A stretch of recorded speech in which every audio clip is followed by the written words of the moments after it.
সমস্যা নেই। গ্রাম শ্রীমঙ্গল মৌলভীবাজার থেকে আমি জাবেদ আপনাদের শুভেচ্ছা জানাচ্ছি। আমার বাম পাশে রয়েছে আমার বাবা মার কবর এবং আমার যারা আত্মীয় স্বজন পীর দাদা সহ অসংখ্য এখানে আত্মীয় স্বজন ঘুমিয়ে রয়েছেন, তাদের জন্য আপনারা সবাই দোয়া করবেন। মাগফিরাত কামনা করি, আল্লাহ যেন তাদেরকে বেহেশত নসিব করুন। এই হচ্ছে আমাদের বাড়ির পাশে জামে মসজিদ, এখন পঞ্চায়েতে, একসময় যা আমাদের নিয়ন্ত্রণ ছিল।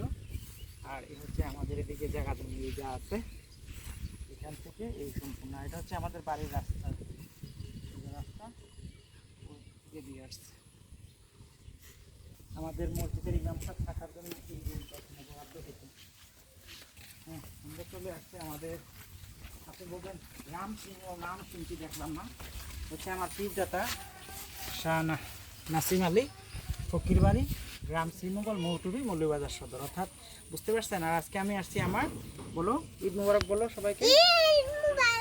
আর এই হচ্ছে আমাদের বাড়ির পুকুর পাড়, আমাদের পুকুর, এখানে তাল গাছ এক পায়ে দাঁড়িয়ে, কিন্তু এখানে তাল গাছ দাঁড়িয়ে আছে একসাথে, আরো অনেকগুলো তাল গাছ ছিল ওই পাশে রয়েছে কয়েকটা। আর তাল গাছে কিন্তু বাবুই পাখির বাসা রয়েছে। ঠিক আছে, আসো আসো মা, আসো ওদিকে না, আমরা এখন বাড়ির ভিতরে ঢুকবো। কবে করছি আগে তুমি জানি,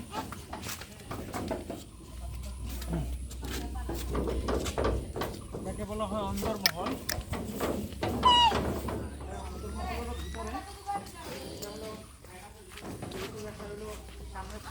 সামনের কমন রুম, অর্থাৎ এখানে মুরব্বী কেউ গ্রামের আসলে বা অতিথি আসলে এখানে বসে, বৈঠকখানা এরকম একটা।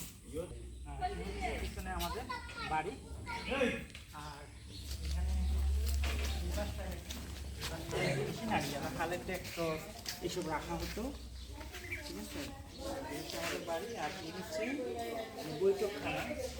ঠিক আছে, প্রবেশ করলাম।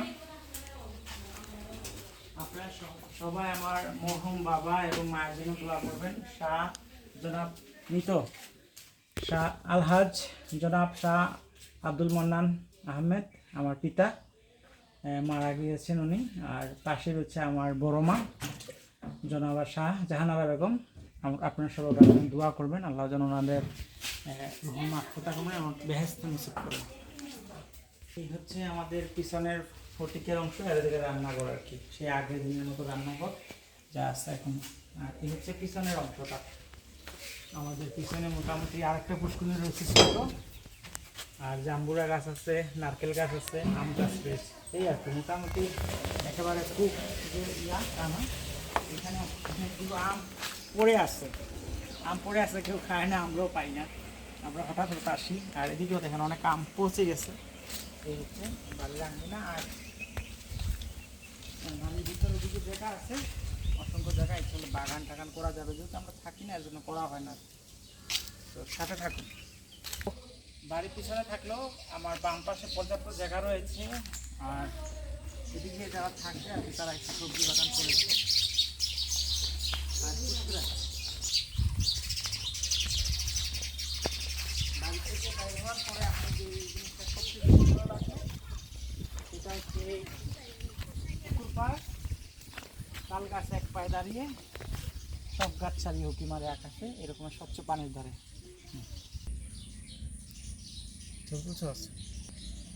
এ হচ্ছে আমার দাদার বাড়ি, বাবার বাড়ি, যা বলেন গ্রাম শ্রীমঙ্গল মৌটুবি মৌলভীবাজার সদর।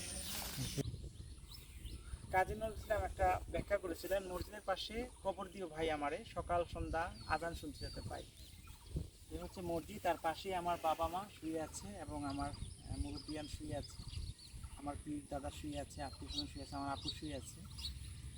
জানি না ওনারা আজানের ধ্বনি শুনতে পান কিনা, ওনাদের ইচ্ছা হচ্ছে যে মসজিদের পাশে ওনাদের কবর দেওয়া হবে, সেইখানে কবর দেওয়া হয়েছে। এবং আপনারা সবাই আমার মরহুম আত্মীয় বাবা মা সহ যারা আছেন তাদের জন্য আপনারা দোয়া করবেন, তাদের আত্মার মাগফিরাত কামনা করবেন, এবং আমিও করি আমিন, আল্লাহ যেন তাদেরকে বেহেশত নসিব করুন। আর আমাদের যেন সকলের সৌভাগ্য হয় এরকমের মসজিদের পাশে মাটি দিল ভাই। ভিডিওটি দেখার জন্য এবং আমার বাড়ির আঙ্গিনা থেকে আমি তাজুল ইসলাম জাবেদ, আমি বিদায় নিব গ্রাম শ্রীমঙ্গল দেখিয়ে।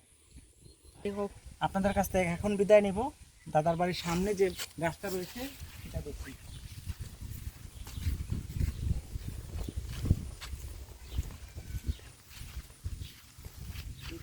পানির ধারা এবং পুষ্কুনির এই সামনে যে তাল গাছ রয়েছে সেই সামনে থেকে আমার পিছনে বাড়ির সামনে থেকে বিদায় নিচ্ছি। আমি তাজুল ইসলাম জাভেদ, গ্রাম সিমিত্র থেকে। ভালো থাকবেন।